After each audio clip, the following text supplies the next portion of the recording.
Nous, ça nous fait plaisir de vous accueillir, d'une part, parce que je crois qu'il y a 1750 d'inscriptions. 1750, c'est le record battu toute catégorie du championnat. Peut-être plus de 5000 personnes qui sont accueillies hier pendant une semaine, ce qui est considérable, et avec des effets, j'espère, très positifs sur la découverte de la ville et sur son activité économique. Alors, bien sûr, moi j'aurais préféré le bridge, mais bon, ça fait partie des jeux qui sont des modalités de formation parallèles passionnantes, hein. Un jeu de rigueur. C'est d'ailleurs pourquoi on a deux jeunes là, qui sont, enfin plusieurs jeunes à un très bon niveau, dont deux jeunes filles qui sont, je crois, parmi les candidates à un succès éventuel. Donc cette dimension économique et cette dimension positive, dont alors, toutes les salles municipales sont prises. Il y aura un village des échecs sur la parvis du casino, une place aux échecs sur la place Clémenceau. Pour la présidente, bienvenue. Et espérons que tout se passe bien. En tous les cas, on fera tout pour ça. Alors expliquez-nous un peu. Merci, merci Monsieur le maire, merci pour votre confiance d'abord. Je tiens à remercier bien sûr François Cornillo qui a fait le lien au début. Le club d'hier qui on m'a dit que ça va très très vite, ça dépote, qu'il y a vraiment beaucoup de travail qui est fait et que déjà les salles sont installées, c'est ce qu'on m'avait raconté pour à une vitesse phénoménale. Donc je tiens à remercier le club d'hier qui est extrêmement dynamique, qui est connu dans la France entière. Et c'est vrai? Oui. Monsieur Ramazotti aussi? Monsieur Ramazotti est connu aussi, oui. Vous avez déjà accueilli le championnat de France plusieurs fois. Le fait que vous ayez la capacité d'accueillir 1750, c'est un peu plus, on sera plus proche des 1800, donc jeunes. 1900. Non. Laurent Fred, qui est le directeur du tournoi, lui, doit avoir des chiffres plus précis. Aujourd'hui, on est à 1782. Il y a plusieurs tournois. Il y a ce qu'on appelle les petits poussins, les pupilles, les benjamins, les minimes, les cadets et les juniors. Et ça veut dire que ce sont 7 tournois. Ça va de petits poussins. De petits poussins, bah, c'est 4 ans et demi la plus jeune. La plus jeune, 4 ans et demi. Voilà. Il y a donc 7 catégories. Et puis il y a ce qu'on appelle les Open A et B, c'est-à-dire ça permet à des jeunes également qui ne sont pas qualifiés pour jouer le titre ou pour jouer les places qualificatives pour les championnats du monde juniors des jeunes, les championnats d'Europe des jeunes, de pouvoir aussi participer, d'être avec leurs frères, leurs sœurs, des membres du club d'hier aussi qui peuvent participer, se joindre à la fête du championnat de France. Et donc on a, ce qu'on m'a dit tout à l'heure, à ce jour, 250 participants dans l'Open A. Donc ce qui en fait probablement le plus gros tournoi de tous les tournois de ce championnat de France. Voilà.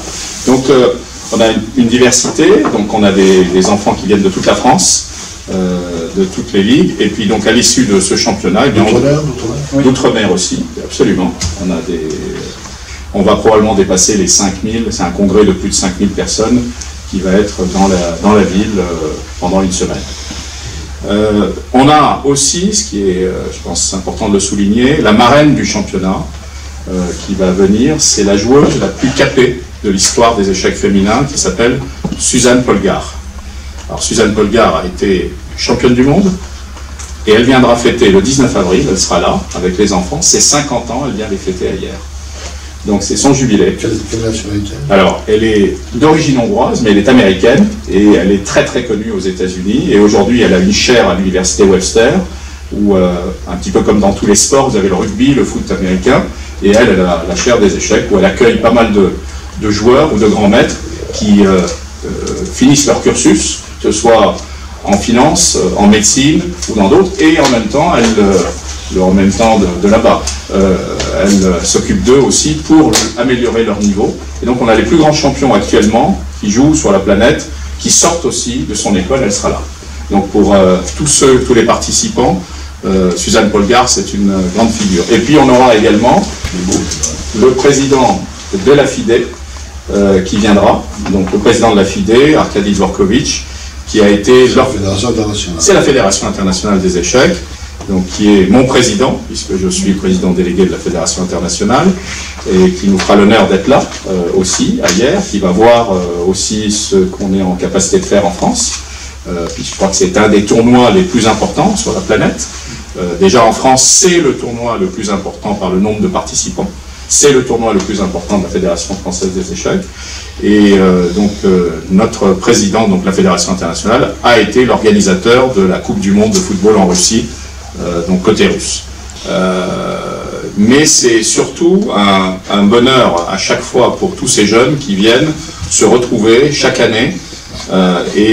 C'est vraiment un succès énorme.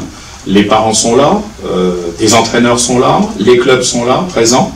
Et je crois qu'aussi la destination d'hier, il fait aussi beaucoup pour qu'on ait plus de 11% d'augmentation entre l'an dernier et cette année, puisque les gens veulent venir aussi passer un bon moment, se délasser, aller au port, voilà. Voilà donc pour ce qui concerne la fédération, donc on est vraiment ravis, heureux et de pouvoir commencer ce championnat dès dimanche. Alors ce que je souhaite aussi souligner, c'est que c'est pas qu'une manifestation intramuros. Ça c'est très important de l'évoquer, c'est-à-dire qu'on fait ce qu'on appelle la place aux échecs, qui est une nouveauté que la fédération maintenant va mettre en place. Et ça veut dire quoi? Ça veut dire qu'on va avoir une identité dans toute la France, là où il y aura des manifestations échiquéennes. On va être dans la rue pour initier, voilà, pour initier tous ceux, le tout venant, tous ceux qui souhaitent apprendre cette discipline pour en venir. Voilà. Et on a récemment, on était à la Cité des Sciences pour démarrer cette initiative. Et les chiffres étaient absolument impressionnants. D'ailleurs, le président parlait des femmes hier. Eh bien, à la Cité des Sciences, il y avait 611 personnes qui sont venues. On a tenu les registres. Le samedi, 250 personnes. Le dimanche, 361 personnes. Il y a eu 320 femmes et filles et 291 hommes et garçons qui sont passés. Et 90% de ceux-là ne jouaient pas ou ne connaissaient pas les règles. Les habitants, les Hyérois, qui ont envie de découvrir, qui seraient peut-être, je ne sais pas, qui ne connaissent pas, qui ont peur d'y aller, ben, ils peuvent venir à la place Clémenceau et apprendre à jouer aux échecs. Le jeu d'échecs de Clémenceau, il est comment? Un gros jeu d'échecs? Il y aura des échiquiers géants, hein, effectivement. Voilà. Et il y aura aussi des stands. Oui, c'est ça. Alors, c'est décoratif. C'est des stands qui sont d'un nouveau type, que vous verrez, qui sont faits avec une très beau design. Et qui sont attractifs, quoi, et où on met en valeur aussi la ville, on met en valeur la fédération, le club. C'est extrêmement important de montrer que l'activité et les clubs vont aller de plus en plus vers les gens. Parce que dans les clubs, il y a les joueurs d'échecs. Ceux qui ne jouent pas aux échecs sont ceux qu'il faut aller voir aujourd'hui pour qu'ils apprennent à jouer aux échecs et qu'ils viennent dans les clubs. C'est simplement, mais il faut que petit à petit, les clubs aillent vers l'extérieur. Tous les clubs varois de la région sont concernés. Pour rebondir dessus, sur le samedi, l'événement essentiel, on a mis en place également des parties en simultané et des parties en aveugle qui sont prévues également. Il y a aussi le running chess. Donc on a diversifié un petit peu les offres pour attirer un peu les kidam et espérer que tout le monde quand même s'intéresse un peu plus aux échecs. Et on a extériorisé ça, on a mis vraiment sur cette belle place qui a été renouvelée. Et je pense que ça pourrait être vraiment sympa. Donc le jeu d'échecs dans la ville, donc il y aura, on a dit Place Clémenceau, il y aura le village échecs sur le parvis du casino, mais il y a aussi dans 40 commerces de la ville, 40 commerces qui accueilleront les joueurs d'échecs ou non. Voilà, ça sera quelque chose. Il faut aussi souligner que ce championnat est retransmis sur Internet. Donc les 4 premiers échiquiers de chacun des championnats seront retransmis et mondialement retransmis. Et donc le monde des échecs aura les yeux rivés sur la ville d'hier et sur les résultats de nos jeunes pendant une semaine. Et donc les Hyérois peuvent aussi, sur le site dédié du championnat, regarder les parties et suivre les Hyéroises et les Hyérois qui seront en course pour un côté. Là, c'est entre, parce que sinon, soit pour des raisons de sécurité, pour X raisons. C'est par contre à l'espace 3000, oui. Et 3 chiffres, si vous les avez, il y a combien d'adhérents à la Fédération France? Alors la Fédération française, c'est grosso modo 55 000 adhérents. La région? Alors la région... ou le département? Au département, on en est à 1300. Et nous? Nous, environ 250. Ah ben c'est pas mal, hein, pour le département. Un petit peu plus. 25% du département. Mais on peut faire très mieux quand même. Oui, vous croyez? On est 13e club de France. On peut faire un peu mieux. Voilà. C'est C'est vrai pour ça que je que disais le club d'hier est quand même très connu. on peut faire un petit peu mieux. Ça fait plaisir.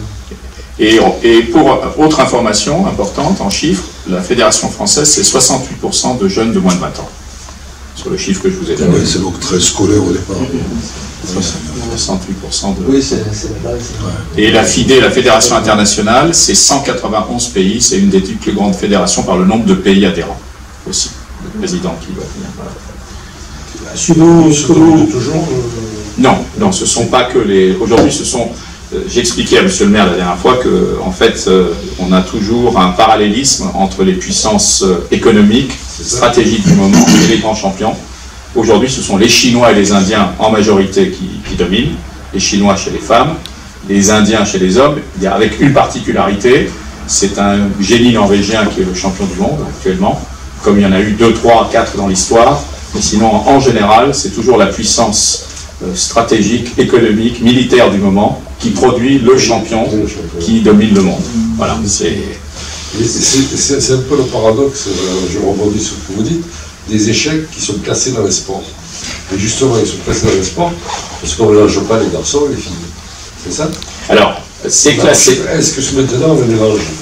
Alors, regardez, par exemple, ce championnat est un championnat qui est des mixtes, c'est-à-dire des catégories des garçons, c'est des catégories mixtes, les filles peuvent y participer, et il y a les catégories féminines, où il n'y a que les filles qui peuvent participer.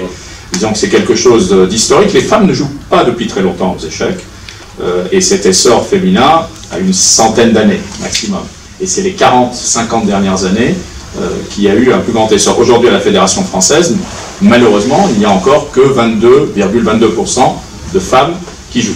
Donc on est en dessous des chiffres, par exemple, de l'équitation, où vous avez pratiquement 80% de femmes qui sont licenciées.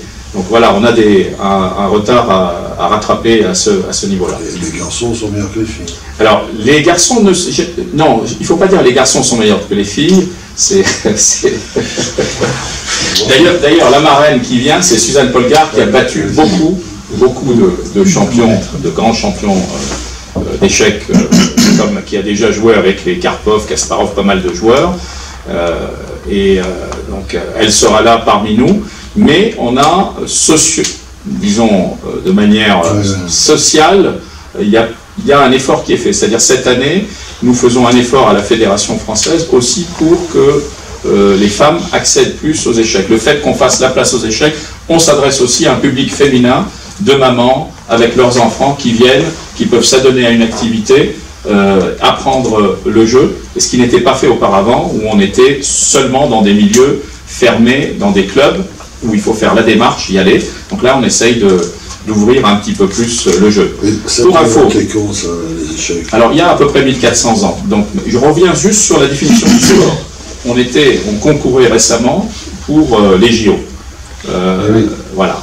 Et on a obtenu la salle Gréard de la Sorbonne, à Paris, parce que la FIDE fêtera ses 100 ans en 2024. Donc voilà, à cette occasion, il y aura donc une grande compétition en parallèle avec le comité organisateur des JO de 2024 qui se déroulera aussi à Paris. Donc on travaille sur... Et le président Dvorkovitch était venu à Paris aussi il y a 2 mois pour soutenir cette candidature. Voilà, on travaille sur ce sujet et la discipline est reconnue sport depuis 2000. Donc ça fait 19 ans seulement que nous sommes reconnus sport. Par contre, nous sommes reconnus sport dans 118 fédérations, c'est-à-dire nous faisons partie des comités nationaux olympiques sportifs dans 118 fédérations sur les 191 dont je parlais, pas encore en France. Donc il y a 73 pays où nous ne sommes pas, faisons pas partie encore des comités nationaux olympiques et sportifs. Voilà, il y a un travail à faire, culturel, en France, par rapport à cette discipline, et c'est un travail de longue haleine.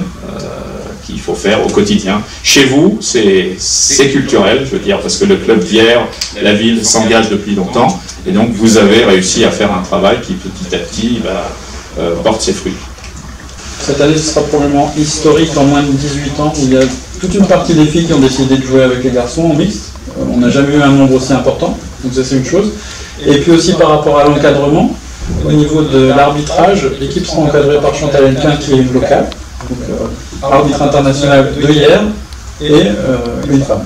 C'est qui a signé la C'est Carpov. D'accord. Ok, on va poser deux éléments là et on va faire autour de la fiche. Comme ça. Toujours réfléchir au niveau. Ah ouais, c'est pas mal, c'est pas mal. Il faudrait vous resserrer un petit peu là sur le côté. Voilà. Je mets derrière.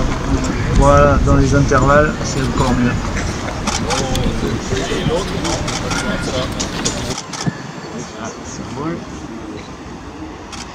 Merci.